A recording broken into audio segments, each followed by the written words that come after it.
নমস্কার। বাংলা সাহিত্যে প্রচলিত বিভিন্ন স্বাদের লেখা আমরা পড়ে বা শুনে থাকি।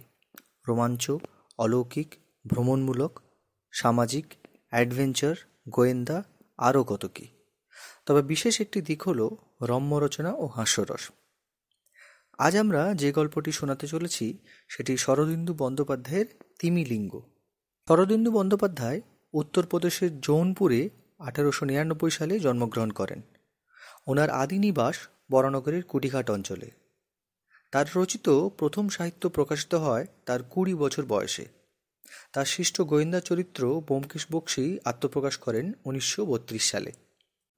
ব্যোমকেশ বক্সী ছাড়াও তিনি লিখেছেন নানান ঐতিহাসিক উপন্যাস, যেমন শিবাজি আর সদাশিব, গৌড়মল্লার, তুঙ্গভদ্রার তীরে ইত্যাদি ইত্যাদি।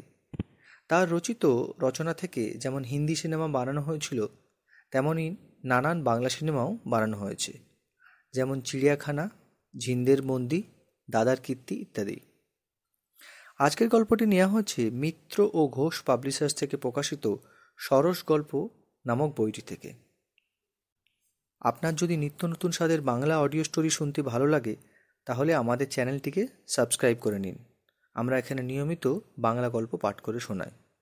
এখন শুরু হচ্ছে শরদিন্দু বন্দ্যোপাধ্যায়ের তিমিলিঙ্গ। তিমিমৎস্যই যে পৃথিবীর বৃহত্তম জীব, এ বিষয়ে জ্ঞানী ব্যক্তিরা একমত।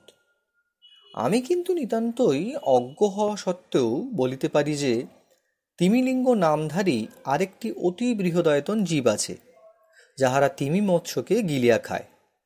বিশ্বাস না হয় অভিধান দেখুন। অপিচ তিমিলিঙ্গ যদি থাকিতে পারে, তবে তিমিলিঙ্গ গিল, অর্থাৎ যাহারা তিমিলিঙ্গকে গিলিয়া খায়, থাকিবে না কেন? এবং তিমিলিঙ্গ গিল থাকা যদি সম্ভবপর হয়, তবে তিমিলিঙ্গ গিল গিল থাকিতেই বা বাধা কি? এইভাবে প্রশ্নটাকে অনন্তের পথে ঠেলিয়া লইয়া যাওয়া চলিতে পারে, কিন্তু তাহাতে অনর্থক কতগুলো গিল গিল গিল বাড়িয়া যাওয়া ছাড়া আর কোনোই লাভ হইবে না। আমাদের প্রতিপাদ্য এই যে জগতে সর্বত্রই বৃহৎকে বৃহত্তর গ্রাস করিয়া থাকে, অর্থাৎ বীরভোগ্যা বসুন্ধরা। শ্রীযুক্ত নিশিকান্ত গুপ্ত মহাশয় বিছানায় চিত হইয়া শুইয়া চিন্তা করিতেছিলেন।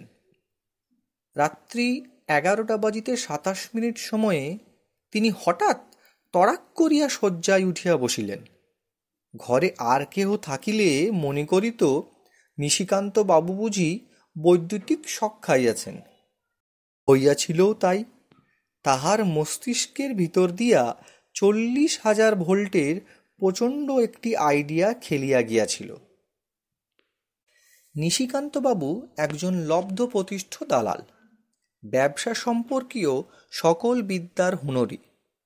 তাহার বয়স 50-এর কাছাকাছি। ক্রয় বিক্রয়, তেজি মন্দা, বাজার জ্ঞান সম্বন্ধে তাহার সমকক্ষ কলিকাতা শহরে বড় কেহ ছিল না।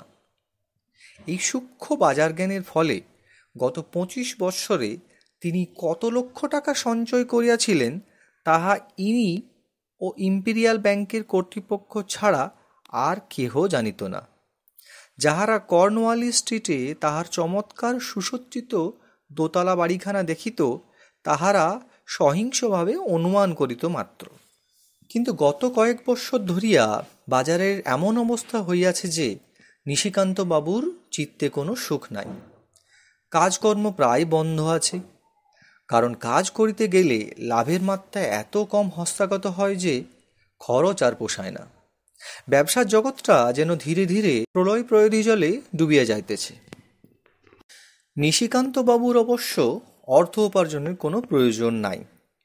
ব্যাংক হইতে 6 মাস অন্তর যে সুদ বাহির করেন, তাহাতে তাহার 5টা হাতি পুষিলেও ব্যয় সংকোচ করিতে হয় না।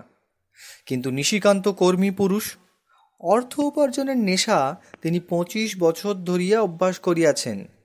তাই আফিমের মৌমাতের মতো অর্থ উপার্জনের মোহই তাহাকে বেশি করিয়া চাপিয়া ধরিয়াছে। অথচ দারুণ পরিতাপের বিষয় এই যে বর্তমান মন্দার বাজারে উপার্জন একেবারেই নাই। নিশিকান্ত জগৎব্যাপী অবসাদের মধ্যে কোথাও একটু আশার আলো দেখিতে পাইতেছিলেন না। এমন সময় রাত্রি 11:27 তাহার মাথায় 40,000 ভোল্টের বিদ্যুৎ খেলিয়া গেল।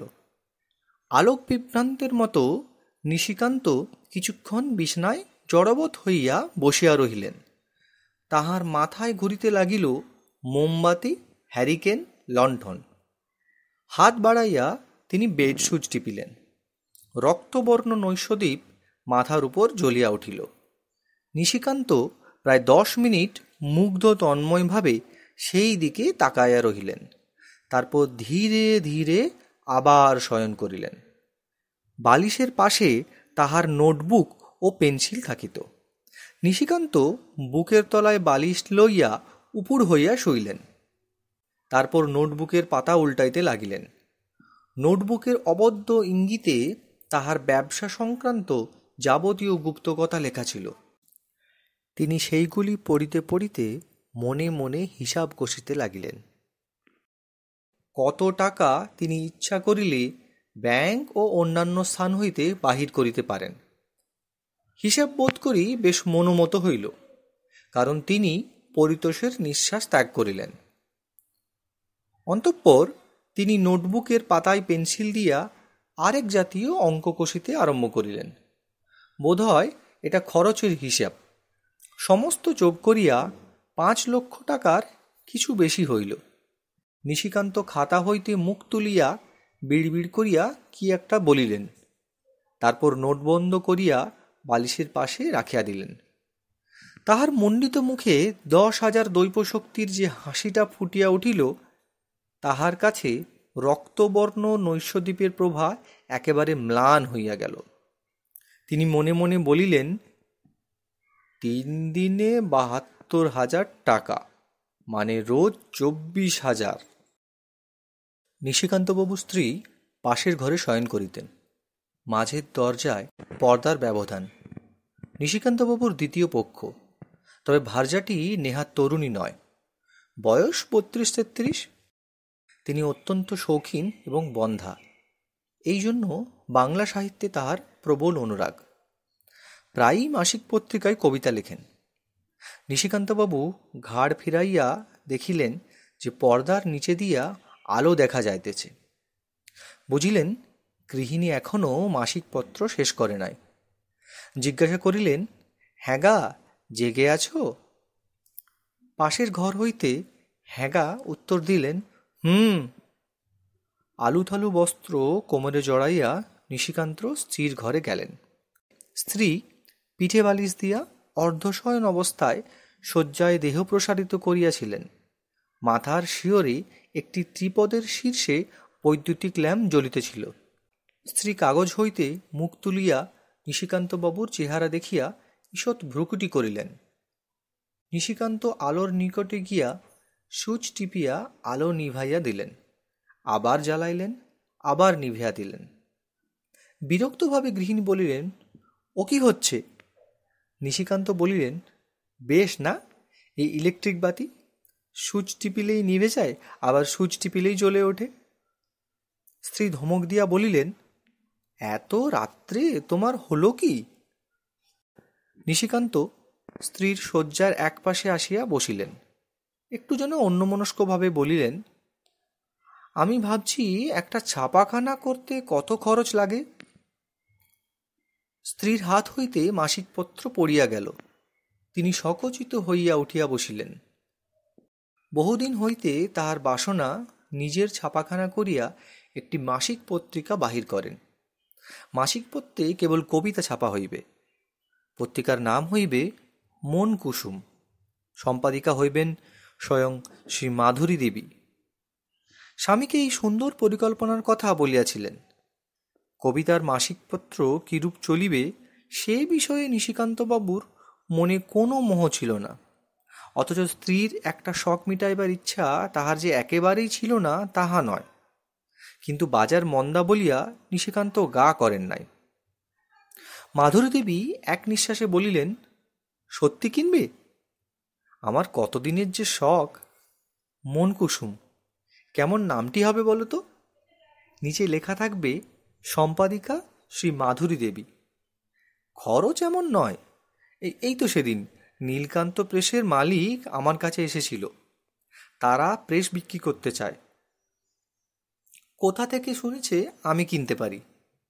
খুব বড় প্রেস, ইংরেজি বাংলা সব আছে। নতুন দাম 27,000 টাকা। বলেছিল 18,000 পেলেই বিক্রি করবে। তা কষা মাজা করলে হয়তো কিছু কমেও দিতে পারে। নিশিকান্ত ইতস চিন্তা করিয়া বলিলেন, খবর নিও, যদি 12,000 ছাড়ে তো নিতে পারি। মাধুরী দেবী বলিলেন, অত কমে দেবে কি? আচ্ছা। নিশিকান্ত শয্যাপ্রান্ত হইতে উঠিলেন। মাধুরী দেবী তাহার হাত টানিয়া ধরিয়া বলিলেন, এখনই শুতে চললে? নিশিকান্ত অলস্য ভাঙিয়া বলিলেন, হ্যাঁ, আর দেখো, কাল 2 টিন ভালো কেরোসিন তেল আর গোটা 10 হ্যারিকেন লণ্ঠন কিনে আনিও, আর 5 বান্ডিল মোমবাতি। বলিয়া নিগুড়ভাবে হাস্য করিতে করিতে তিনি নিজের শয্যায় গিয়া শয়ন করিলেন। অতঃপর 7 দিন ধরিয়া নিশিকান্তবাবুর ভোমর রঙের সিডান বডির গাড়িখানি মধুসঞ্চয়ী মৌমাছির মতো কলকাতার পথে পথে গুঞ্জন করিয়া উড়াইয়া বেড়াইল। নিশিকান্তবাবু কোথায় কোথায় গেলেন ও কাহার সহিত নিভৃতে কি কথা বলিল, তাহা ব্যক্ত করা আমাদের সাধ্য নয়। সাধ্য হইলেও বলিতাম না। পরের গুহ প্রকাশ করিয়া দিতে আমরা ভালোবাসি না। এইসব যাতায়াতের ফলে নিশিকান্তবাবুর ব্যাংক হইতে লক্ষাধিক টাকা অপসৃত হইয়া কোন মৌজাকে সঞ্চিত হইল তাহাও বলিব না। ঘুষির পুংলিঙ্গে যে শব্দ উৎপন্ন হয় তাহাকে আমরা অত্যন্ত ঘৃণা করি। তারপর মাল খরিদ আরম্ভ হইল। নিশিকান্তবাবু যে মাল খরিদ করিয়া বাজার কোণঠাসা করিলেন তাহার ফিরিস্তি দেবার প্রয়োজন নাই। তিনি বাজার উজাড় করিয়া গুদামজাত করিলেন। বড় বড় দেশি বিলাতি ব্যবসায়ীরা ভ্রু তুলিলেন, মনে মনে হাসিল, কিন্তু অপকট আনন্দে হাত ঘষিতে ঘষিতে মাল সরবরাহ করিল। কেবল নিশিকান্তবাবু কেরোসিন তেলের দিকে এগোলেন না। অনেক মূলধন চায়, লাখে কুলাইবে না। অপ্রসন্ন চিত্তে তিনি মনে মনে বলিলেন, করে নিক বেটারা কিছু লাভ। 10 দিনের দিন নিশিকান্তবাবু সমস্ত আয়োজন সম্পূর্ণ হইল। তিনি গুদামে গিয়া মাল পরিদর্শন করিলেন, অফিসে বসিয়া খাতাপত্র তদারক করিলেন, তারপর চেয়ারে বসিয়া ঠেসান দিয়া একটি স্থূলকায় শিকার ধরাইয়া বলিলেন, এইবার। সেই দিন রাত্রি 7টার সময় কলিকাতা শহরে সমস্ত বিদ্যুৎ বাতি নিবিয়া গেল। রাত্রি 10টার সময় রাস্তার গ্যাস বাতিও হঠাৎ দপদপ করিয়া চক্ষু মুদিল। 3 দিনের মধ্যে আর জ্বলিল না। আলোকহীন মহানগরীর বর্ণনা আমরা করিব না। অন্ধকারের যে একটা রূপ আছে, কালিমা লইয়া যাহাদের কারবার, তাহারা সেরূপ নয়ন ভরিয়া দেখুন এবং বর্ণনা করুন। নিশিকান্ত বাবুর মতো আমরা আলোর কারবারি। রাস্তা এবং ঘর অন্ধকার, ট্রাম বন্ধ, হারিকেন লণ্ঠন ও মোমবাতির দর ব্যাঙের মতো লাফাইয়া লাফাইয়া চড়িতে লাগিল। অথচ এই 2টি দ্রব্য নিশিকান্তবাবুর গুদামে বন্ধ। তিনি অল্পে অল্পে ছাড়িতে আরম্ভ করিলেন। দ্বিতীয় রাত্রেও যখন আলো জ্বলিল না, তখন চারিদিকে বিরাট হৈ হৈ পড়িয়া গেল। আশ্চর্য দৈব দুর্ঘটনায় গ্যাস ও ইলেকট্রিক যন্ত্র এমন খারাপ হইয়া গিয়াছে যে কিছুতেই মেরামত করা যাইতেছে না। কিন্তু গৃহস্থের আলো চাই। লণ্ঠন ও মোমবাতির দাম এমন একটা কোঠায় গিয়া উঠিল যে কল্পনা করাও কঠিন। নিশিকান্তবাবু মাল ছাড়িতে লাগিলেন এবং ব্যাংকে টাকা পাঠাইতে লাগিলেন। যেসব বড় বড় ব্যবসাদার একগাল হাসিয়া নিশিকান্তকে মাল বিক্রয় করিয়াছিল, তাহারা হাত কামড়াইতে লাগিল। দ্বিতীয় দিন সন্ধ্যার সময় নিশিকান্তবাবু হিসাব করিয়া দেখিলেন, তাহার মূলধন উঠিয়া 12,000 টাকা উদ্ধৃত হইয়াছে। তাছাড়া এখনো 60,000 টাকার মাল গুদামে মজুদ। 12,000 টাকা পকেটে লইয়া নিশিকান্তবাবু অফিস হইতে বাড়ি ফিরিলেন। স্ত্রী 3টা লণ্ঠন জ্বালিয়া স্বামীর জন্য স্বহস্তে চা তৈয়ার করিতেছিলেন। তাহার কোলে নোটের তাড়া ফেলিয়া দিয়া হাসিতে হাসিতে বলিলেন, এই নাও। মাধুরী দেবী একমুখ হাসিয়া স্বামীকে অভ্যর্থনা করিলেন।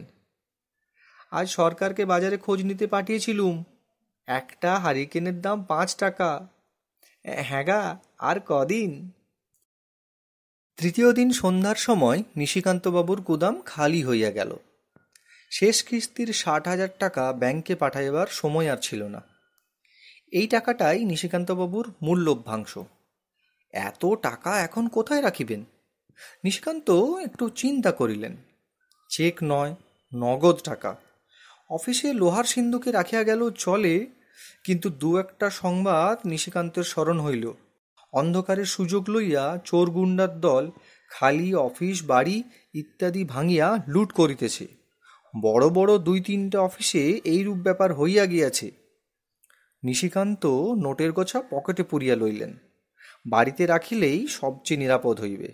বাড়িতে 5টা গুর্খা দারোয়ান, 10টা চাকর আছে। তাহার উপর আবার 2জন কনস্টেবলকে খরচা দিয়া পাহারা দিবার জন্য নিয়োগ করা হইয়াছে। নিশিকান্ত অফিস হইতে বাহির হইয়া যখন মোটরে চড়িলেন, তখন সন্ধ্যা উত্তীর্ণ হইয়া গিয়াছে। মোটরের কাঁচের ভিতর দিয়া দুধারী রাস্তার চেহারা সকৌতুকে দেখিতে লাগিলেন। কলিকাতা যেন রাত্রিযোগে ভৌতিক শহরে পরিণত হইয়াছে।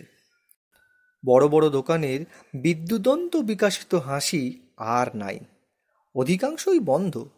যেগুলি খোলা আছে তাহাতে মোমবাতি ও লণ্ঠন জ্বলিতেছে। পথে গাড়ি মোটরের চলাচলও কম।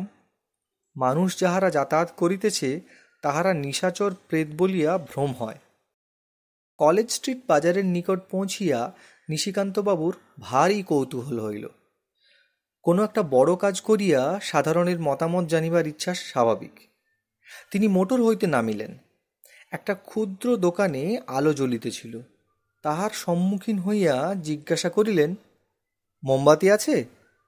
দোকানদার বলিলেন, আগে আছে, 3 টাকা বান্ডিল। নিশিকান্ত পকেট হইতে 3 টাকা বাহির করিয়া দিয়া ছদ্ম বিরক্তির কণ্ঠে বলিলেন, দিন 1 বান্ডিল। যত সব চোরের পাল্লায় পড়া গেছে। ইংরেজিতে যাকে বলে শার্ক, এই ব্যবসাদারগুলো হচ্ছে তাই। দোকানদার নেহাত অশিক্ষিত নয়, একটু রসিক। বলিল, শার্ক তো পদে আছে মশাই। ব্যবসাদাররা যাকে বলে তিমি মাছ, তাই আস্ত গিলে খায়। এই নিন আপনার 1 বান্ডিল মোমবাতি। নিশিকান্ত দোকানদারের কথাগুলি চাখিয়া চাখিয়া উপভোগ করিল। এতক্ষণ শুনছিলেন তিমিলিঙ্গ। কেমন লাগলো আমাদের আজকের এই গল্প? কমেন্ট করে জানাতে ভুলবেন না। আর ভালো লাগলে লাইক ও শেয়ার করবেন। নিয়মিত বাংলা গল্প শোনার জন্য আমাদের চ্যানেলটিকে সাবস্ক্রাইব করুন। সঙ্গে থাকুন, ভালো থাকুন। ধন্যবাদ।